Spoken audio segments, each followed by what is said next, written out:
Hello, you beautiful legends, and welcome to Bloom Force Healing Podcast, episode 237, which means we are at day 237 since this podcast and underpinning it blog started. From the video update or vlog perspective, this is the update 14, if I'm correct. So I'm probably updating over video in parallel with podcast and blog for about a week or a little bit more. And I plan on continuing that, so expect to see my beautiful face more often. Today was a great day, albeit it was one of those stormy days because we were out and we drove all the way to Dublin again and back. We went there mainly to pick my mother-in-law from the airport, which is a great thing because she's a lovely woman and my son loves her, and it's always a great time to have her here. She has a great influence, her presence and the way she speaks and is in general has a great influence on both Julian and my wife, so I'm really glad to have her for about 16 or 17 days, mainly because of that impact and the fact that it helps us internally within the family to get a little bit of relax from each other. So, because mainly there's only 3 of us here in Donegal, my wife, my son, and myself, and we don't have pretty much any kind of, family here around or friends close by. It is kind of maybe not tiring, but it's difficult to be just 3 of us and always deal with only 3 of us. Obviously, we have video calls, like I have video calls with different people in my company or other social engagements. Sometimes I go to Dublin to the office and spend the day there, but my wife is mainly on the video calls, or she kind of deals with us. So, because every human being, regardless how much we think that we are better off alone, we are tribal species, so we need other people to some extent. Some people more, some less, but we still need that social interaction, otherwise we become awkward. We can build up on anxiety and stress, and that further impacts our health physically and mentally. So it's always important to have from time to time that interaction with other people. And this is this situation where my mother-in-law comes here means that she will get more attention, and Julian and my wife Elizabeth will get more attention from her, so there will be more interaction between them, and that gives me a little bit of distance where I can refocus on other important things that are always intertwined with daily chores or requests, or kind of our compressed interaction as a family. So that's a good thing. It's not that we are relaxing from each other and we don't want to be obviously interacting with each other, but that rest period, even if it's small, it's very good for everyone's head especially. So yeah, it will be a lovely time. I'm sure that we will use it as much as we can. The weather is going to cool down a little bit. I think there will be a bit of raining, but regardless, we will be spending some time outside, obviously, playing a lot of board games, and I will focus on my new pursuit, which is related to information security and compliance and privacy type of thing, and consulting for the other company. Obviously, I cannot share any details, but at some stage it will come out as a regular thing and official thing for as an offering for other people and entities. So I'm really confident about that and really hopeful that it will take off in the shape that I kind of imagine. So today's post was obviously called Stormy Day because it was Stormy Day.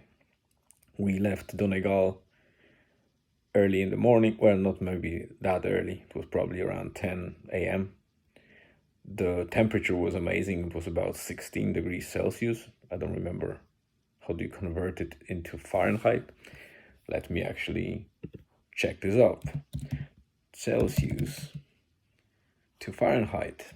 And there is a simple calculation where that obviously Google has calculators. So 16 degrees Celsius is around 61 Fahrenheit for those of you that are in the US, or I think Australia uses Fahrenheit often too. So it's probably much easier for you to understand the same way what the temperature was. So it was decent for Donegal, and surprisingly, the driest place statistically in Ireland, Dublin, was much cooler. It was about 12, 13, or maybe 14 at peaks. Let's say 12 or 13, so it's about 55 Fahrenheit. So that's a significant difference from a temperature perspective, but remember that's just the absolute temperature. So the actual felt temperature is different depending on the humidity and a lot of different factors. And in Donegal, there was zero wind. It was just perfect conditions for, I think, for human beings. So that 16 degrees felt like almost 20, and it was in the morning. But when we arrived to Dublin and it was around 13, it felt really cool. So even if it was 13 or 14, it felt like 10 to 12, which is, again, so 10, the bottom will be 50 degrees Fahrenheit. So you can imagine that difference in how we dressed up for that Dublin was also kind of funny, because we felt it was so hot in Donegal, so we said like Dublin will be even worse. And we came to the airport to pick my mother-in-law, and it was actually quite chilly. So yeah, this was a fun part of the day. But we picked her up.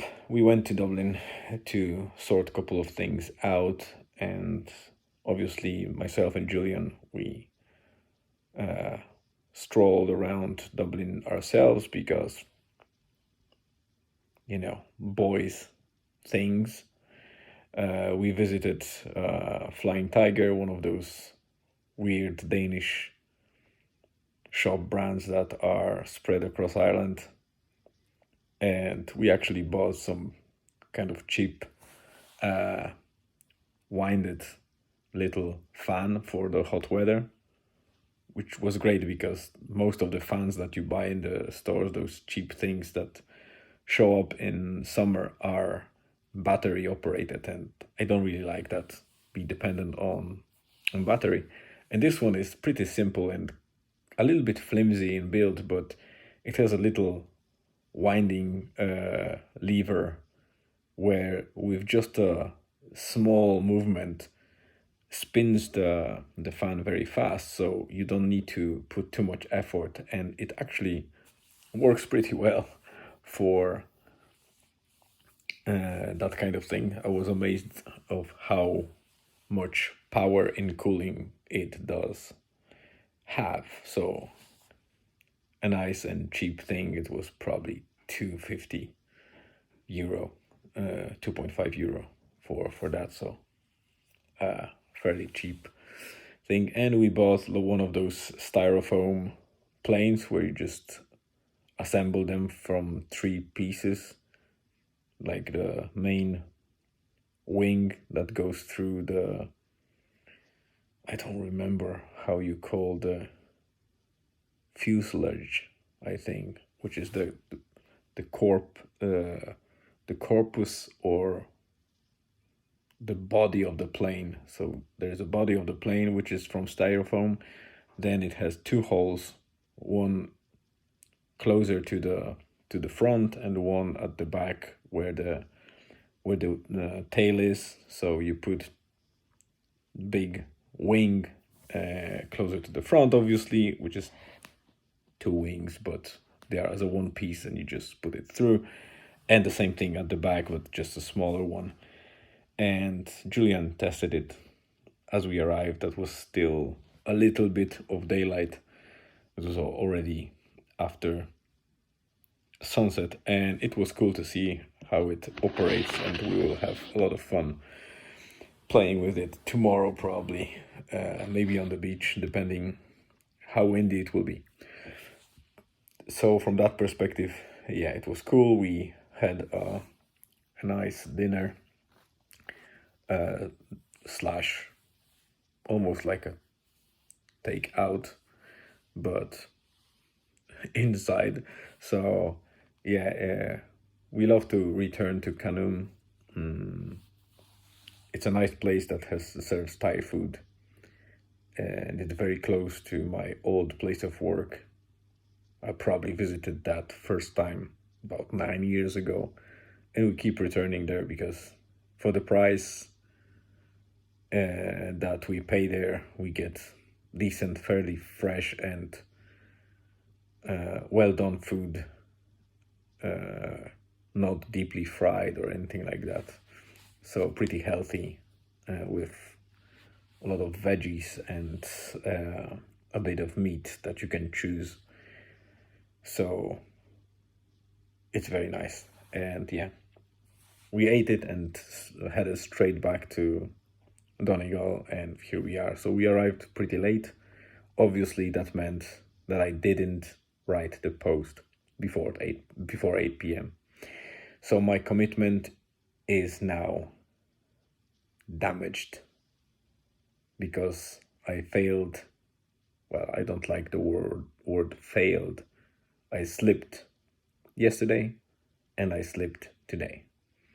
But today was a bit expected.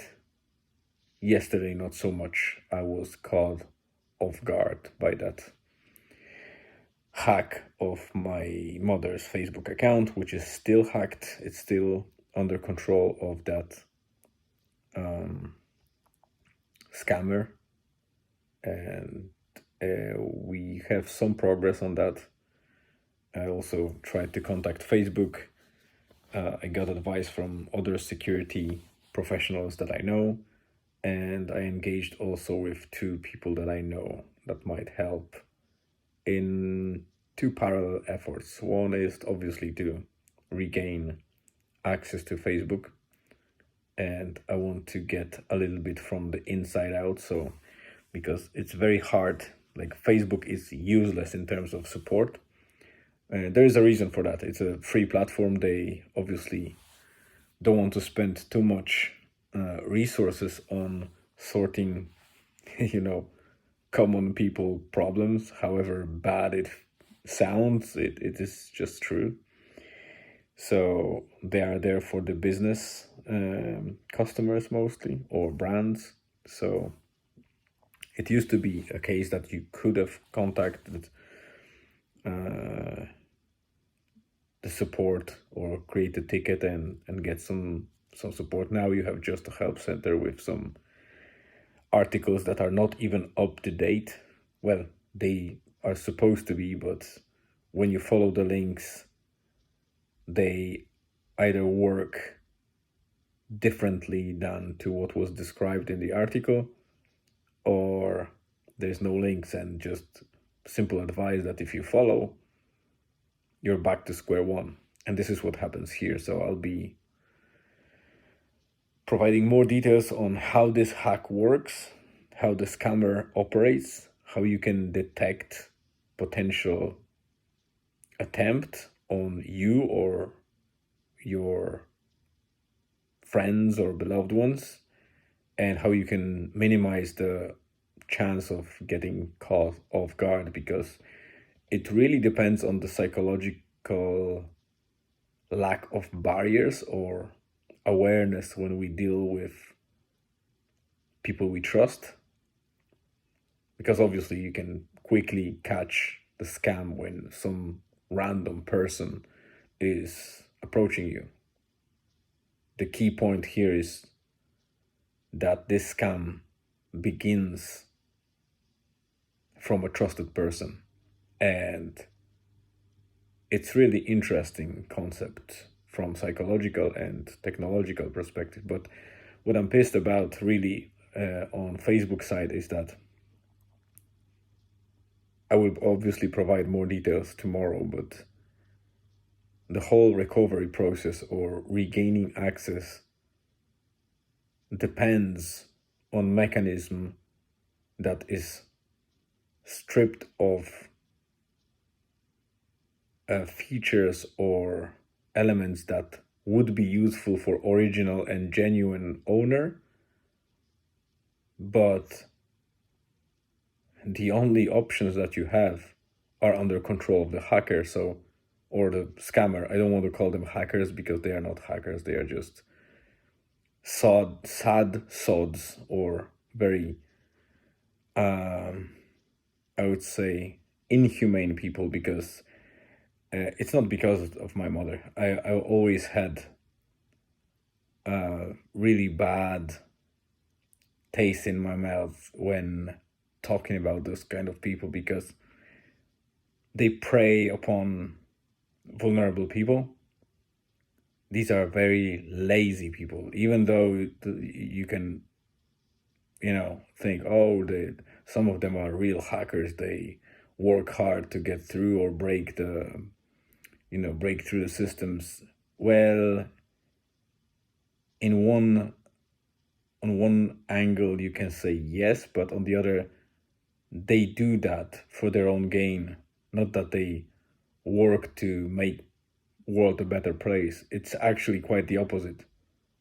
They do a lot of effort to damage this world and people living in it. So there's nothing hard about it. Being evil is easy. Doing bad things is easy. The hard work is preventing those people. The hard work is building something. The being pro or whatever,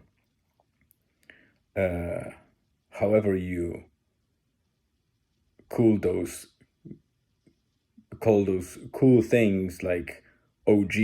OG is not some idiot with a gun or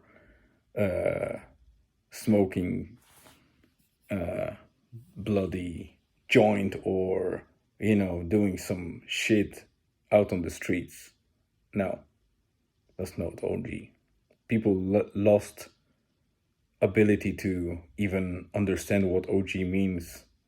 By definition, it's called original gangster, but it's not original gangster in literal meaning of the words. It's like the person that started thing, or kind of brought the foundation to something, and did something before it was cool. So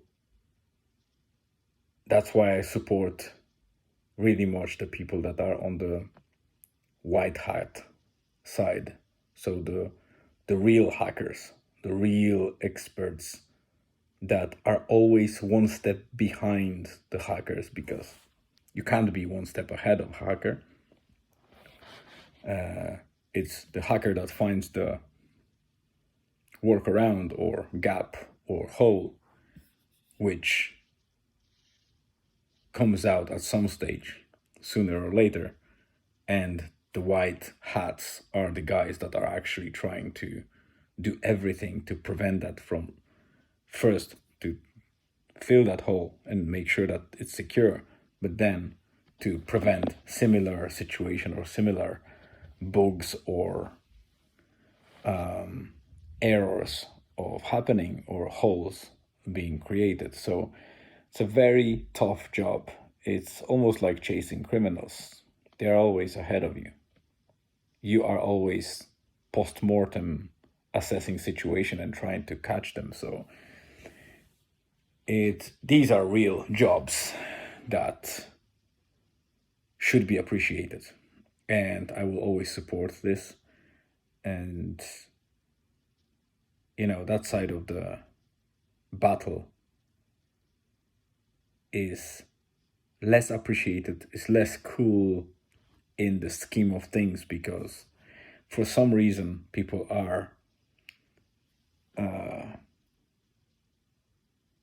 big fans of villains, guys that do a lot of bad stuff and all that crap, but in reality it's easy to do bad stuff. Come on, how hard it is to break something, but how hard it is to actually fix it. Try this yourself. Or how hard it is to destroy or kind of demolish a house. Try to build it. That's the thing. And I have at least two people. One is very accomplished in terms of closing on big scammer sites in India and working with federal government and passing a lot of details into US authorities to close on the mules in the US that were working with those scammers in India. So they keep making a really hard time for these guys. They're able to track them in many ways and find a way to work consistently and finally catch those guys to some extent, or block them from the business and causing them a lot of damage in terms of financial gain, especially. So, or intercepting the money that should be landing there on the lap of a scammer and returning it to the people that got caught off guard and teaching them how to avoid that in future. So it's like a double win. And the other people that I know are on the other side here, not so far from me, not in the US, but in Poland. And these guys are doing a lot of vulnerability testing, penetration tests, and tracking and tracing of criminals, and have a small project for them in parallel.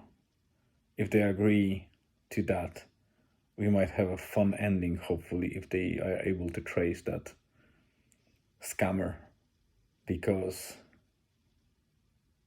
it will be such a good feeling to make him or her pay back for all the damage that they done to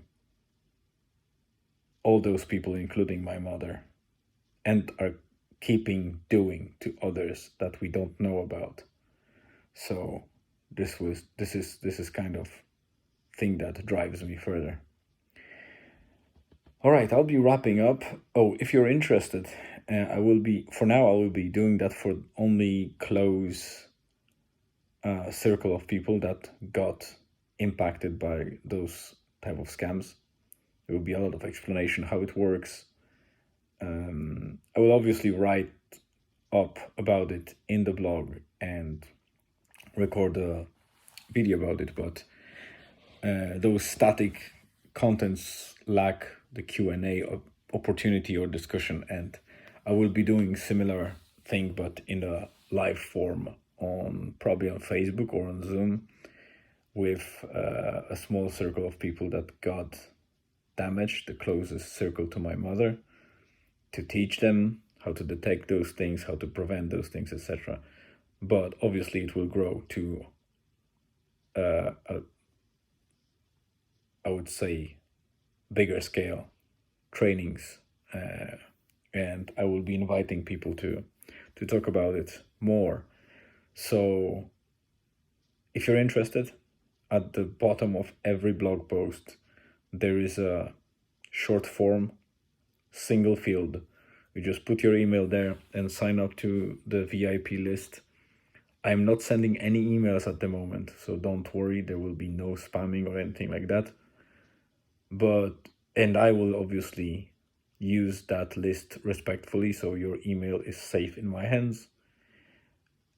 Any email that I will send to you will be related to trainings or valuable info from the blog or my pursuit in security and privacy. And obviously every email will have unsubscribe option, which quickly you can remove yourself from that list if any of those emails seem like doesn't fit you or you don't want to receive them anymore. So don't worry about any spams, they won't be happening.